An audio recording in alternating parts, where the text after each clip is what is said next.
نحمده ونصلي على رسوله الكريم والحمد لله رب العالمين اما بعد فاعوذ بالله من الشیطان الرجیم بسم اللہ الرحمن الرحیم۔ ہم پچھلے سبق میں ہم نے پڑھا تھا سجدہ، اور سجدے کی دو اقسام تھیں، اور ایک اقسام ہم نے کل یعنی اس سے پہلے جو سبق آپ کو دیا تھا اس میں ہم نے سجدے کی پہلی قسم سجدہ اختیاری پڑھ لیا تھا۔ تو میں سجدہ اختیاری سے ہی شروع کرتا ہوں۔ سجدہ اختیاری کے بارے میں قرآن مجید میں ارشاد باری تعالیٰ ہے،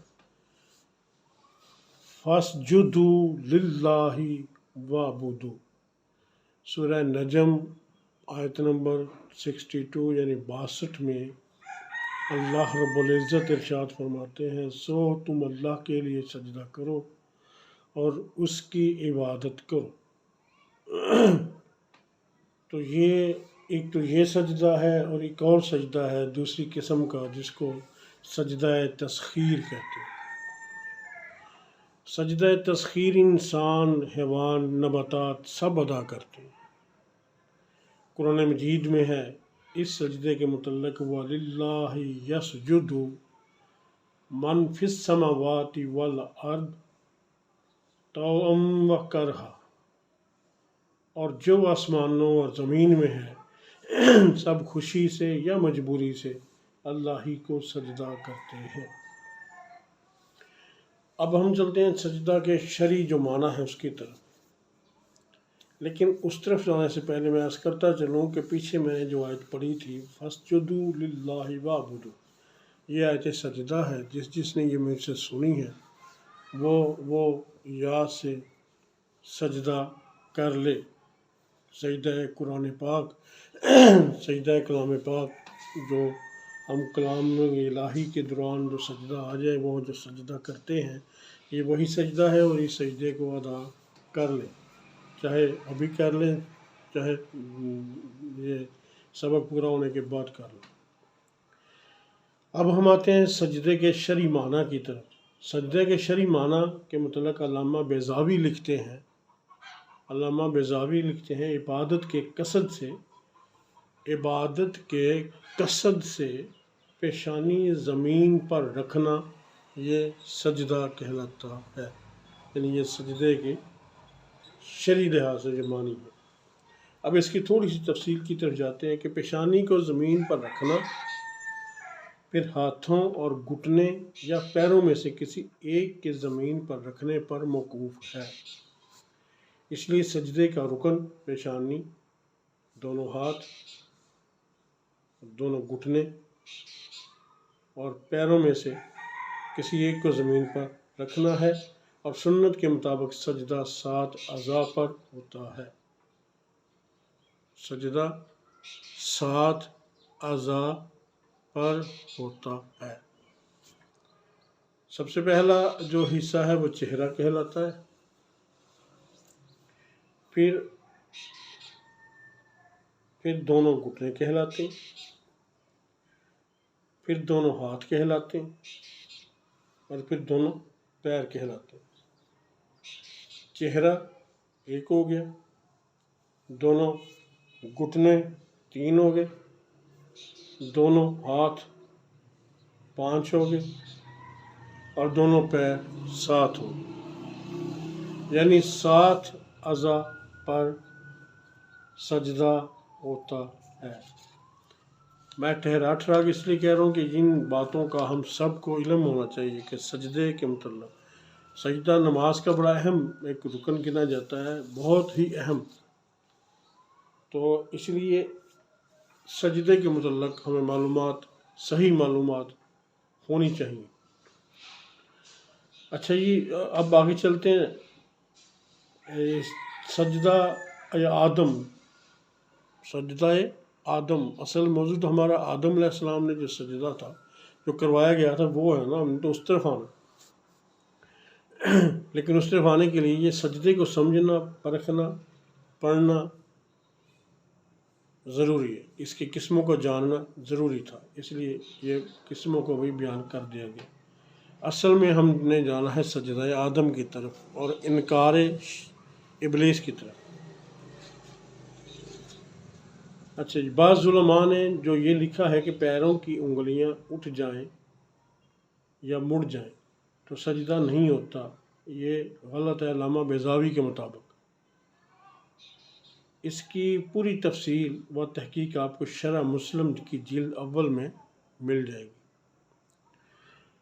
فرشتوں کو جس سجدے کا حکم دیا گیا تھا اس سے یا تو شرعی سجدہ مراد ہے، اور اگر سجدہ شرعی تھا تو پھر بات یوں تھی کہ سجدہ اللہ کو تھا اور حضرت آدم کو ان کی عزت افزائی کے لیے قبلہ بنایا گیا تھا، اور یا یہ کہ لغوی سجدہ تھا یعنی سجدہ تعظیم، اور فرشتوں کو حضرت آدم علیہ السلام کی عزت،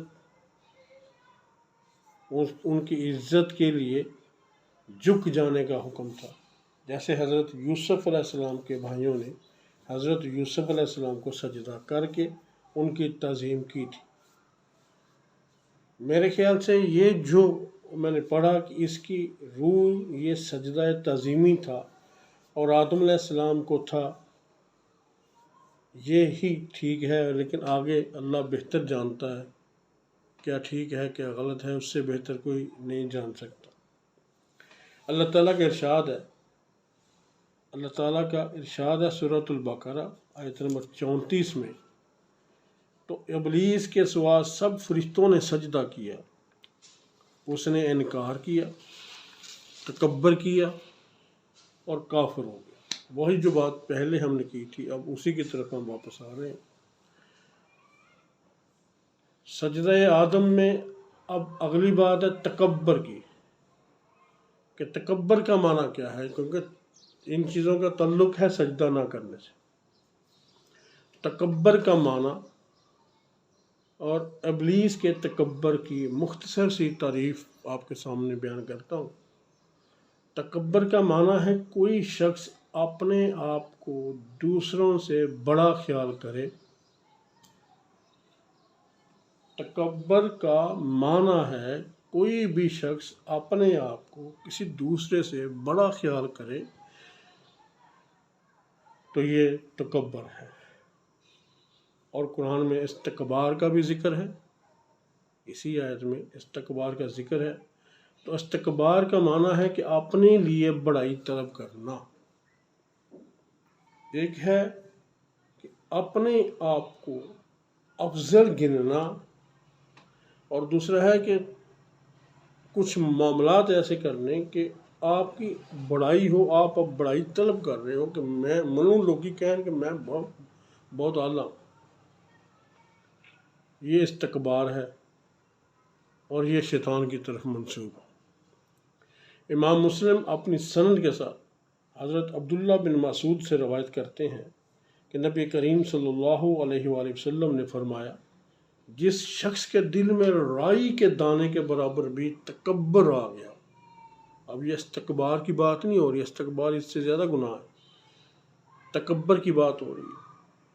عبداللہ بن مسعود روایت کرتے ہیں کہ نبی کریم صلی اللہ علیہ وآلہ وسلم نے فرمایا کہ جس شخص کے دل میں رائی کے دانے کے برابر بھی تکبر ہوا، رائی کے دانے کے برابر بھی تکبر ہوا، وہ جنت میں نہیں جائے گا۔ یعنی ایک آدمی نے کہا کہ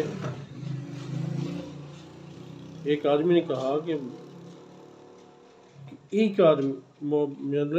کہتا ہے، کھڑا ہو کے ایک سوال کرتا ہے کہ یعنی کوئی ایک بندہ نے سوال کیا کہ اگر کوئی بندہ یہ پسند کرے کہ اس کا لباس اچھا ہو، اس کے جوتے اچھے ہوں، تو اس کے جواب میں آپ صلی اللہ علیہ وسلم نے فرمایا کہ اللہ تعالیٰ جمیل ہے، جمال کو پسند فرماتا ہے اور جمال سے محبت کرتا ہے۔ یعنی یہ تکبر نہیں ہے، کیونکہ یہ تو اپنے آپ کو جو اللہ نے اس کو حسن دیا ہے، جو نعمت اللہ رب العزت نے اس کو عطا کی ہے، وہ اس نعمت کا اظہار کر رہا ہے، وہ اپنے لیے تکبر نہیں مانگ رہا، نہ وہ تکبر کے کرنے کے خواہاں ہے، نہ وہ ایسا کچھ چاہ رہا ہے، نہ کوئی اس کے ذہن میں ایسی بات ہے. وہ تو محض ایک پسند کر رہا ہے کہ میں اچھا لباس پہنوں، اچھے جوتے پہنوں. یہ اس کی اپنی پسند ہے، اور پسند اگر اچھی ہوگی، خوبصورت ہوگی، تو اللہ چونکہ خود جمیل ہے، خوبصورت ہے اور جمال سے محبت کرتا ہے، اس لیے یہ تکبر کے زمرے میں نہیں آئے. تکبر کا معنی ہے حق کا انکار کر دینا. یعنی بندہ جب اپنی آپ کو اگلے سے افضل جانتا ہے تو اس کا مطلب یہ ہے کہ اب وہ اپنی بڑائی کے لیے حق کا انکار بھی کر دے. حق تو یہ نہیں ہے نا کہ اپنے آپ کو تو افضل بناتا پھر. تو ایک حق کا انکار ہی ایک طرح سے ہوا نا.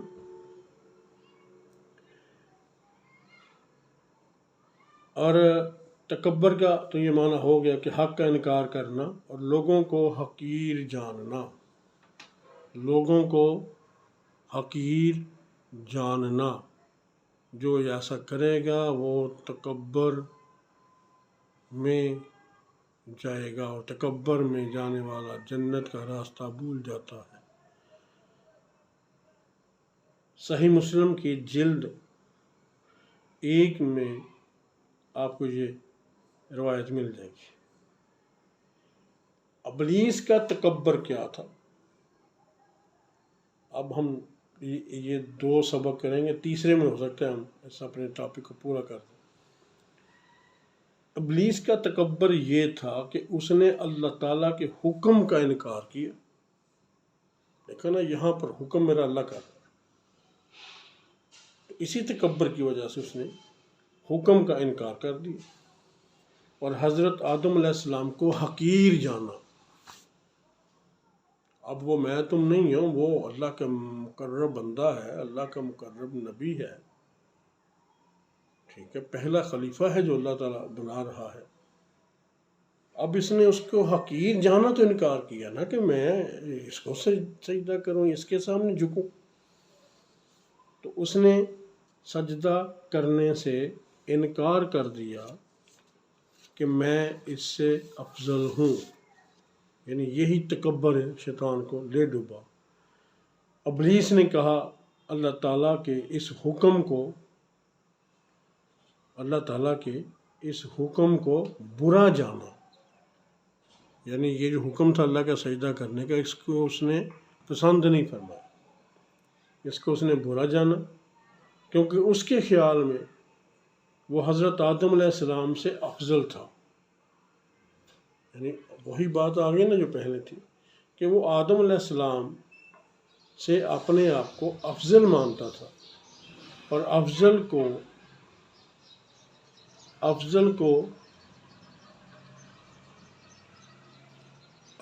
سجدہ،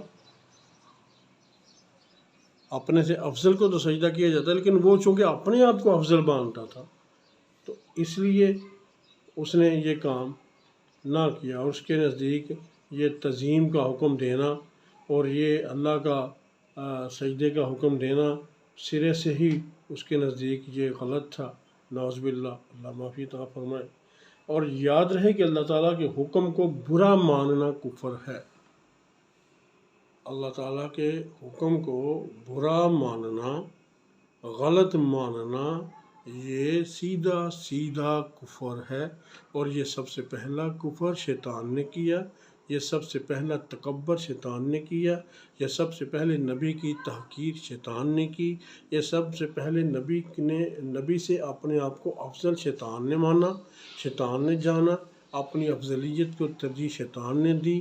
اور یہ اس سوچ کی بنا پر وہ کفر کر بیٹھا. اللہ تعالیٰ فرماتا ہے قالا یا ابلیس ما منعک ان تسجد لما خلقت بیدی استکبرت ام کنت من العالمین. اللہ نے اب یہ بات یعنی یہ اب مکالمہ شروع ہوا، اب یہ مکالمہ شروع ہوا۔ اللہ نے کہا، پوچھا کہ اے ابلیس، تو مجھے یہ بتا نا، تجھے کس چیز نے روکا، کس چیز نے منع کیا؟ منع کا، تجھے کس چیز نے منع کیا کہ جس کو میں نے اپنے ہاتھوں سے بنایا، تم نے اب اتنا تکبر کیا؟ اب یا تو تم پہلے ہی سے متکبرین میں تھا، یعنی یا تو پہلے سے ہی تکبر کرنے والوں میں سے تھے۔ اس نے کہا، اب آگے اس نے جواب دیا شیطان نے، قال انا خیر منہ خلقتنی من نار۔ اب شیطان نے کہا کہ میں اس سے بہتر ہوں، تو نے مجھے آگ سے پیدا کیا اور اسے تو نے مٹی سے پیدا کیا۔ مجھے تو نے آگ سے پیدا کیا اور اس کو تو نے مٹی سے پیدا کیا، اور مٹی چونکہ نیچے کو آتی ہے، مٹی چونکہ نیچائی کی علامت ہے، لہٰذا میں اس سے افضل ہوں۔ آگ اونچائی کی علامت ہے، آگ جب جلتی ہے تو آگ اوپر کو اٹھتی ہے، تو لہٰذا میں اس سے افضل ہوں۔ تو ارشاد فرمایا، تو اللہ نے جب ارشاد فرمایا کہ آدم کو سجدہ کرو، بس سب ملائکہ نے سجدہ کیا، بس ابلیس نے سجدہ نہ کیا۔ یعنی اللہ نے ارشاد فرمایا کہ وہ سجدہ کرنے والوں میں شامل نہ ہو۔ بس واقعہ یہاں پر ختم ہو گیا، واقعہ جو تھا نا وہ یہاں پر ختم ہو گیا۔ اب آگے شروع ہوتا ہے مکالمہ۔ اب اللہ رب العزت نے ابلیس سے جو کہا اور ابلیس نے جو جواب دیا، اب اس مکالمے کو انشاءاللہ العزیز میرے اللہ نے چاہا تو ہم اگلی نشست میں تیسرے حصے میں اس کو بیان کروں گا۔ اللہ رب العزت عمل کی توفیق عطا فرمائے، سمجھنے کی توفیق عطا فرمائے۔ دوستو، یہ باتیں میں مولویوں کی طرح میں وہ راگ تو نہیں لگا رہا، آسان فہم زبان میں کوشش کر رہا ہوں باتیں آپ کو سمجھانے کی، بہت زیادہ وقت بھی نہیں لینے کی کوشش کر رہا، چھوٹے چھوٹے کلپ بنا کر اپلوڈ کر رہا ہوں تاکہ جن کے پاس تھوڑا تھوڑا ٹائم ہے وہ تھوڑا تھوڑا سنتے رہیں۔ تو اپنا میسیج آپ لوگوں تک پہنچانے کے لیے یہ ایک طریقہ اختیار فرمایا ہے۔ یہ پورا آدم علیہ السلام کے سجدے والی بات اگر ہماری سمجھ میں آ گئی تو شاید ہم بہت سی غلط فہمیوں سے بچ جائیں، اور شاید کہ تیرے دل میں اتر جائے میری بات، تو اللہ کرے ہم کو سمجھ لگ جائے، ایک بندہ بھی سمجھ گیا یا اس نے ایک لفظ بھی سیکھ لیا تو میں سمجھوں گا کہ مجھے اس کا ثمر مل گیا۔